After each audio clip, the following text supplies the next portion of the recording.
इमरान खान की final call पर खैबर पख्तूनख्वा से अली अमीन गंडापुर और बुशरा बीबी की क़यादत में निकलने वाला काफिला इस्लामाबाद की हदूद में दाखिल हो गया है और मुल्क के दीगर इलाकों से आने वाले काफिले भी इस मरकजी काफिले का हिस्सा बन रहे हैं। और डी चौक PTI की आखिरी मंजिल है, जहां पर इमरान खान ने मुतालबात की मंजूरी तक एहतजाज जारी रखने का ऐलान कर रखा है। लेकिन खबरें सामने आ रही हैं कि कुछ देर पहले तक हुकूमत और PTI के दरमियान मुज़ाकरात जारी थे, जिसमें PTI के धरने के लिए डी चौक के बजाय किसी और मकाम के तयन पर बात हो रही थी। मगर जराये के मुताबिक मुज़ाकरात डेडलॉक का शिकार हो गए हैं। मुज़ाकरात के हवाले से जियो न्यूज़ के जराये से खबर सामने आई थी कि हुकूमत और PTI के दरमियान मुज़ाकरात में मुमकिन तौर पर पिशावर मोड़ को धरना पॉइंट डिक्लेयर किया जा सकता है। धरना पॉइंट डिक्लेयर होने के बाद हुकूमत मुजाहिरीन की राह में रुकावटें नहीं खड़ी करेगी। मुजाहिरीन भी पिशावर मोड़ से आगे रेड जोन की जानिब पेश कदमी नहीं करेंगे। मगर अब मुज़ाकरात में डेडलॉक आ गया है। जियो न्यूज़ के ज़राये के मुताबिक हुकूमत और तहरीक इंसाफ के दरमियान मुज़ाकरात का पहला दौर बेनतीजा रहा।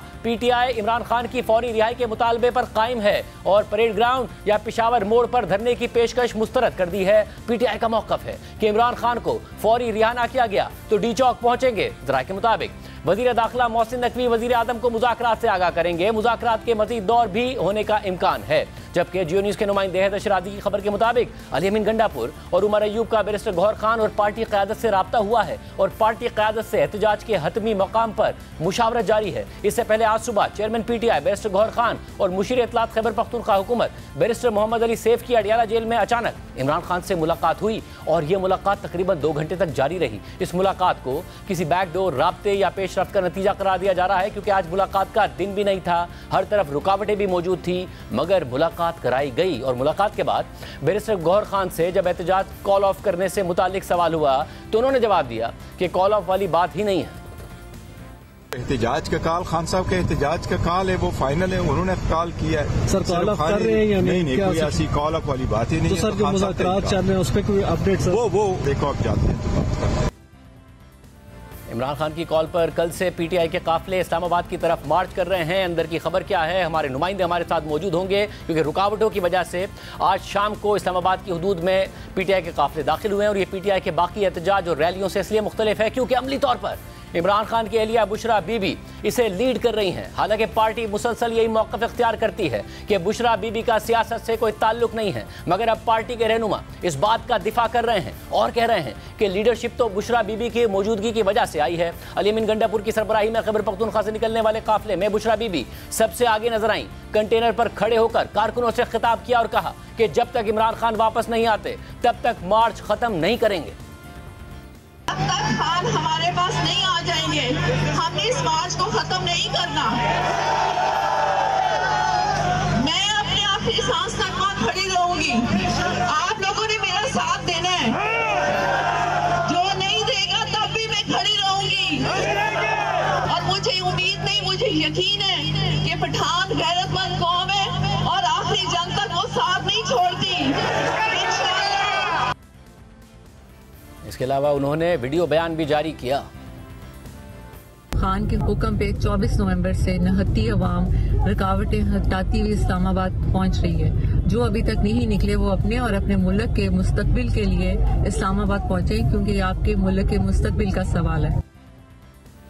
इस दौरान मुल्क भर में मुतअद्दिद PTI रहनुमा और कारकुनों को गिरफ्तार भी किया गया है, जबकि इमरान खान, बुशरा बीबी, अलीमा खान और अली अमीन गंडापुर समेत PTI की क़यादत पर मुख्तलिफ शहरों में मुकदमात भी दर्ज किए गए हैं। साथ ही हुकूमती रहनुमा PTI पर कड़ी तनकीद कर रहे हैं और एहतजाजी मार्च को नाकाम करार दे रहे हैं। जबकि एहतजाज के दौरान पंजाब पुलिस के एहलकार मोहम्मद बशीर बिलाल शहीद हो गए हैं। अब से कुछ देर पहले उनकी नमाज जनाजा अदा की गई। हुकूमत का दावा है कि पुलिस एहलकार PTI के कारकुनों के तशद्दुद से शहीद हुए हैं। नमाज जनाजा के बाद वज़ीर दाखिला मोहसिन नकवी ने अब से कुछ देर पहले मीडिया से बात करते हुए IG पंजाब उस्मान अनवर के साथ प्रेस कॉन्फ्रेंस की और कहा कि पंजाब पुलिस के 119 एहलकार जख्मी हैं। जबकि वज़ीर दाखिला मोहसिन नकवी ने कहा कि हमने अपना नुकसान बर्दाश्त कर लिया है, जो इसके जिम्मेदार हैं उनको ज़रूर सजा देंगे। गोली का जवाब गोली देना बहुत आसान था। जो चीज़ें, जो फैक्टर्स हमें बहुत आसानी से अंदाज़ा था कि किस तरीके से हमारे जवानों पे ये CPO हमदानी साहब मौजूद हैं, इनके सामने बुलेट फायर हुई हैं और इन लोगों ने खामोशी से बुलेट का जवाब रबड़ बुलेट से दिया या आंसू गैस के शेल से दिया है, ताकि दूसरी साइड पे नुकसान ना हो। हमने अपना नुकसान बर्दाश्त कर लिया है, लेकिन डेफिनेटली जो इसके ज़िम्मेदार हैं उनको डेफिनेटली सज़ा मिलेगी। हुकूमत और तहरीक इंसाफ के दरमियान मुज़ाकरात में क्या हुआ, इसकी तफसीलात बताएंगे आसिफ बशीर चौधरी। इसके अलावा पीटीआई इस वक्त क्या सोच रही है। अली अमीन गंडापुर के काफिले के साथ इस वक्त हमारे नुमाइंदे हैदर शराजी मौजूद हैं, उनके पास भी इस वक्त अंदर की खबर है। पहले आसिफ बशीर चौधरी आप बताइएगा क्या हुआ मुज़ाकरात में, क्योंकि इनकार आ रहा है पीटीआई की तरफ से, मगर क्या हुए और क्या हुआ? जी बिल्कुल, मुज़ाकरात का एक दौर हुआ है और बैरिस्टर गौहर जो हैं वो इसमें शरीक थे। इसके अलावा असद कैसर और शिबली फराज जो हैं उनसे भी मुशावरत हुई है।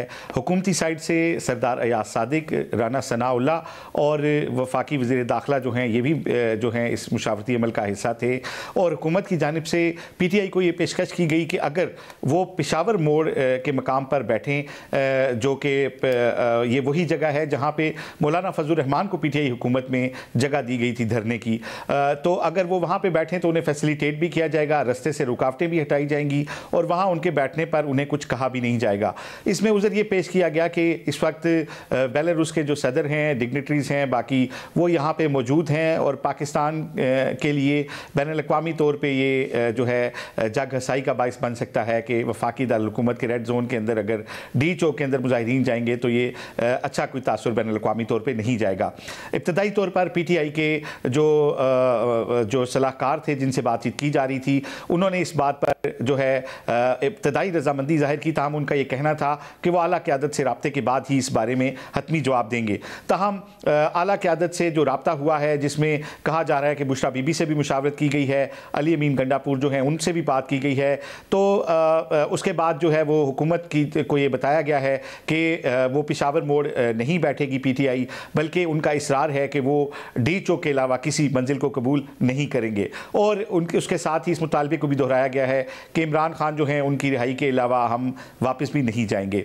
तो आला हुकूमती ज़राए से जो हमारी बात हुई है उसमें उन्होंने इस बात की तस्दीक की है कि हुकूमत चाह रही थी कि मुअज़्ज़ज़ मेहमानों के होते हुए इस्लामाबाद में किसी भी किस्म की कोई ऐसा जो है सूरत हाल पैदा ना हो जिससे पाकिस्तान के लिए कोई बैनुल-अक़वामी तौर पर कोई नेकनामी के ख़िलाफ़ हो। ताहम अब जो है वो बात जो है डेडलॉक की तरफ चली गई है और हुकूमत भी किसी तौर ये अलाउ नहीं करेगी कि रेड जोन जो है उसके सामने कोई बहुत बड़ा मजमा जो है वो आ जाए। ताहम अभी तो कोई यही जाहिर की जा रही है कि शायद मज़ीद भी इस मामले पे कोई बातचीत जो है वो होगी और उसके बाद शायद कोई दरमियान का रास्ता निकल आए। हम कोशिश कर रहे हैं कि मुज़ाकरात में शामिल भी और इसके अलावा भी तहरीक इंसाफ का भी और हुकूमत का मौक़िफ़ भी आपके सामने रखें। वज़ीर तारड़ से भी हम कोशिश कर रहे हैं रब्ता, और राना सनाउल्लाह साहब अगर मुज़ाकरात में मौजूद थे उनसे रब्ता हो, तहरीक इंसाफ की लीडरशिप से भी हम मुसलसल रब्ता करने की कोशिश कर रहे हैं। मगर तहरीक इंसाफ के अंदर कैंप में क्या हो रहा है, शराजी आप बताइएगा, क्या तहरीक इंसाफ सोच रही है? मुज़ाकरात का दौर हुआ, अगर नाकाम हुआ तो क्या अगला दौर होगा? क्या इस वक्त सोचा जा रहा है तहरीक इंसाफ में? देखिए, इस वक्त में पीटीआई की सीनियर क़यादत से जो इस वक्त यहाँ मार्च में मौजूद है उससे गुफ्तगू करने के बाद ये आपको बता दूं कि पीटीआई की मरकजी क़यादत और सीनियर क़यादत बशमूल अली अमीन गंडापुर, उमर अयूब ये चाहते हैं कि मुज़ाकरात के ज़रिए बातचीत हो और मुज़ाकरात के ज़रिए ही हल निकाला जाए। लेकिन आज हमने ये देखा कि इस वक्त चूँकि इस्लामाबाद टोल प्लाजा पर ये पहुँचे हैं तो इस्लामाबाद टोल प्लाजा तक उमर अली अमीन गंडापुर और इसके अलावा यहाँ जो उमर अयूब थे वो कंटेनर पर मौजूद थे, लेकिन इस्लामाबाद टोल प्लाजा के जब पहुंचे तो इस दौरान दोनों गाड़ी में आए और पार्टी की क़यादत के साथ मशावरत की ताकि यहाँ इस्लामाबाद टोल प्लाजा से हतमी मुकाम की तरफ जाने के लिए जगह का तयन किया जाए और फिर यहाँ से काफिले को आगे मोड़ा जाए। अभी ये अली अमीन गंडापुर और इसके अलावा उमर अयूब अपनी गाड़ी में मौजूद मुशावरत कर रहे थे टेलीफोन पर सीनियर क़यादत से कि बुशरा बीबी की गाड़ी कंटेनर की तरफ बढ़ी और कंटेनर के साथ जाकर उन्होंने कंटेनर इंतजामिया से भी बात की और वो खुद खिताब करना चाहती थी। इस दौरान कंटेनर आगे बढ़ा है और अब ये लग रहा है ऐसा कि कंटेनर को बुशरा बीबी की जानिब से अहकामात दिए जा रहे हैं। और एक और आपके लिए ये बात बता दूं कि डी चौक के हवाले से या हतमे मुकाम के हवाले से पीटीआई की क़यादत और बुशरा बीबी के दरमियान एक तरह से कशमकश हमें नजर आती है। पीटीआई की सीनियर क़यादत खुलकर इसलिए भी सामने नहीं आ रही कि खुलकर कोई राय का इजहार किया जाए कि कहीं सियासी तौर पर उन्हें इसका नुकसान ना हो सके। पीटीआई की क़यादत ये समझती है कि मुशावरत करते हुए, हुकूमत के साथ बातचीत करते हुए हम कोई मुकाम मुख्तस करें जिस पर बैठकर हम प्रोटेस्ट करें और इस दौरान नेगोशिएशन भी जारी रहें। लेकिन बुशरा बीबी ने जब ऐलान कर दिया कि डी चौक जाएंगे तो उसके बाद पार्टी के वो रहनुमा जो मुज़ाकरात चाहते हैं वो भी इस वक्त मुज़ाकरात की बात नहीं करना चाहते। इसीलिए बैरिस्टर बैरिस्टर गौहर, इस उमर अयूब खान, अली अमीन गंडापुर ऑन रिकॉर्ड आकर कोई स्टेटमेंट नहीं देना चाहते कोई भी मुज़ाकरात के हवाले से। तो इस वक्त जो कारकुन है वो किसको रिस्पॉन्ड कर रहे हैं? वो इसी कॉल को रिस्पॉन्ड कर रहे हैं बुशरा बीबी की कि हमने डी चौक ही जाना है, या वो अली अमीन गंडापुर की सुन रहे हैं?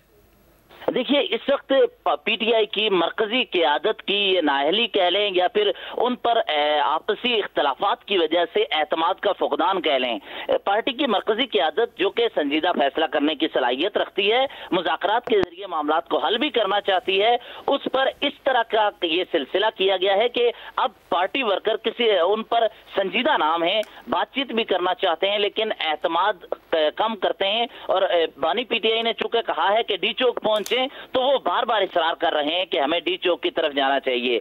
ऐसे में यहाँ इनके पास कोई ऐसा ऑप्शन नहीं जिस पर बहस के लिए वक्त तय किया जाए और बातचीत की जाए और खुलकर किसी प्रेस कॉन्फ्रेंस के जरिए पीटीआई की बानी पीटीआई की फैमिली के जरिए बात की जाए कि अब क्या होगा। और आज दिन के वक्त पीटीआई की सियासी क़यादत ने फैसला किया कि सियासी क़यादत बानी पीटीआई से मशवरे के बाद एक और इजलास बुलाएगी और उसके बाद ये फैसला हुआ कि अगर नेगोशिएशन का कोई हतमी फैसला आता है तो उसके बाद बानी पीटीआई से मुशावरत के होते हुए इमरान खान की बहनें या इमरान खान की अहलिया ऐलान करेंगी, क्योंकि पार्टी की क़यादत ये समझती है कि अगर वो ऐलान कर दें तो दोबारा अगर इसकी नाकामी होती है, मुज़ाकरात के नतीजे में बानी पीटीआई रहा नहीं होते, तो सारा इसका जो नज़ला है वो मरकजी क़यादत पर गिरेगा, सारा जो सख्ती होगी वो मरकजी क़यादत पर होगी। तो लिहाजा वो इस वक्त फैसला संजीदा और कुव्वत फैसले की कुव्वत मुझे पार्टी की मरकजी क़यादत में नजर नहीं आ रही, जो पार्टी की सीनियर क़यादत और इसके अलावा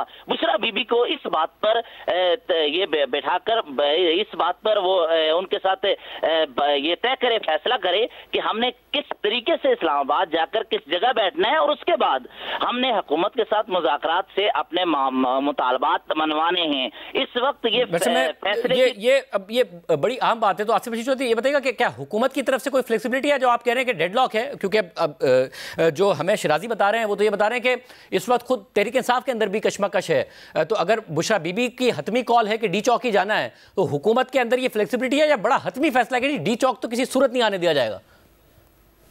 जी, जो हमारी बड़े आला हुकूमती ज़राए से बात हुई है वो उनका ये कहना है कि हुकूमत की जो मुज़ाकरात की टोन थी वो बड़ी सख्त थी और उसमें ये कहा गया कि हमने आज भी लाश उठाई है अपने एक जवान की और हम इस वक्त मोअज़्ज़ज़ मेहमान जो हैं गैर मुल्की उनको डील कर रहे हैं। ऐसे में अगर आप लोग बिहेव नहीं करेंगे तो रियासत पूरी ताकत के साथ जो है वो आपसे निपटेगी। इसके अलावा जो शाहज़ेब साहब, मैं आपको बताऊँ कि इस वक्त रात को यहाँ पर 10 डिग्री से नीचे टेम्परेचर होता है इस्लामाबाद में, जहाँ पे नॉर्मली गर्मी में 44 या 45 डिग्री तक जाता है और रात को ओस भी पड़ती है। वेदर कंडीशंस ऐसी नहीं हैं कि बहुत बड़ा मजमा ज़्यादा दिनों तक यहाँ सर्वाइव कर सके। इसके अलावा पीटीआई के लोगों के यहाँ पे खैमाजन होने के कोई इंतज़ामात, उनके क़याम ताम के कोई इंतज़ामात, उनके लिए वाशरूम्स की सहूलत, इस तरह के कोई इंतज़ामात हमें नज़र नहीं आ रहे। तो पीटीआई की जो क़यादत है, जो मुज़ाकरात के अंदर इन टच है, वो बड़ी हद तक हुकूमती पेशकश को संजीदा ले रही है और इसके ऊपर अमल करना चाहती है। लेकिन जिस तरह हैदर शिराजी बता रहे हैं कि फाइनल फैसले की ताकत जो है वो उनके पास नहीं है और वो नहीं चाहते कि पहले की तरह सारा मलबा उनके ऊपर गिरे, तो वो मरकज़ी क़यादत से जब रब्ता करने के बाद उन्होंने हुकूमत को जो जवाब दिया है वो यही दिया है कि डी चौक के अलावा हमारी मंजिल जो है वो नहीं होगी, जिसके बाद अब एक डेडलॉक की सूरत हाल है। ताहम हुकूमत के अंदर भी ये राय पाई जाती है और फिर पीटीआई की जो लीडरशिप है उसके अंदर भी ये राय है कि मुज़ाकरात का ये सिलसिला आगे बढ़ना चाहिए ताकि किसी तरीके से जो है इस्लामाबाद के अंदर पुरअमन तौर पर दाखिले की इजाज़त मिले और मुज़ाकरात के ज़रिए मामले को जो है